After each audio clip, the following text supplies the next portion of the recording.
scrolling through the interwebs, I came across this headline of an article, and then I've looked into it a bit more, where there's like, I guess, a body that controls web information in China. I can't remember the acronym for it, but I definitely should have prepared. But what they've done now is they've made it so that to give medical and financial advice, you need to show accreditation of some kind, or they fine you the equivalent of $20,000. Is this an infringement on free? We were just talking earlier about there being no truth. Is this them trying to protect truth, or is this infringing on free speech in the cyber space? Yeah. What do you guys think? I mean, I feel like, are you for that or against that? Do you want to feel like you're influencers, and it doesn't just have to be finance or medical, but do you feel like you should know that they're qualified to talk to you? I feel like at first blush, it does sound like it would be a really positive thing, having that type of regulation. But to me, it just sounds like another form of censorship.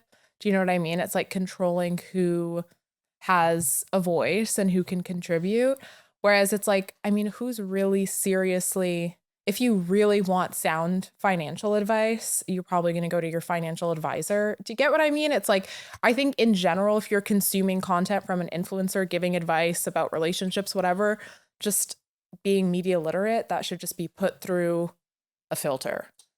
You know what I mean? Already. So if it's like about the spread of misinformation, I think then the charge of the government or whoever, if they actually care about the like vested interest of the people, would be, okay, how can we make people more media literate, as opposed to how can we censor creators or whatever?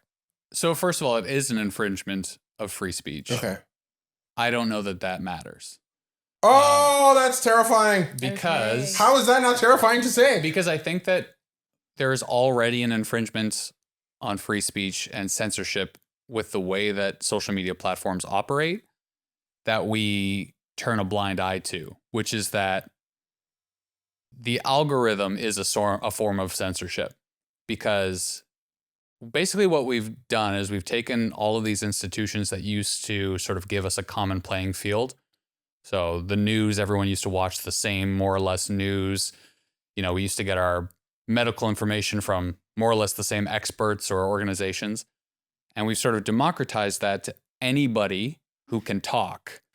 And then what we've done is taken that and put that in the hands of a couple of billionaires whose goal is to maximize the profit of those opinions. And to do that, they're maximizing the profits.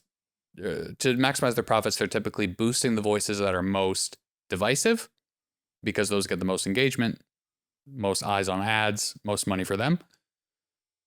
So essentially, through social media, we've created a platform where reasonable voices are silenced because they're not boosted through the algorithm. They don't get the same engagement as divisive ones do. And voices of people who have no idea what they're talking about are spread widely. And I think you have a good point about media literacy, but I also think, A, a lot of people don't have that and have no interest in developing that. And two, like if you see the same piece of information over and over again, you start to believe it's true, even if it doesn't sound that way. So like, it reminds me of a Bible verse, which is that everything is permissible, but not everything is beneficial.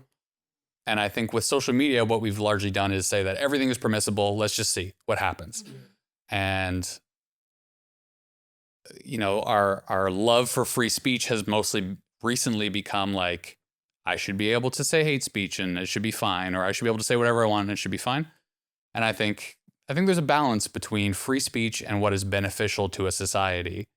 And I don't think that having people on social media giving medical or financial advice without any accreditation is beneficial to a society, generally.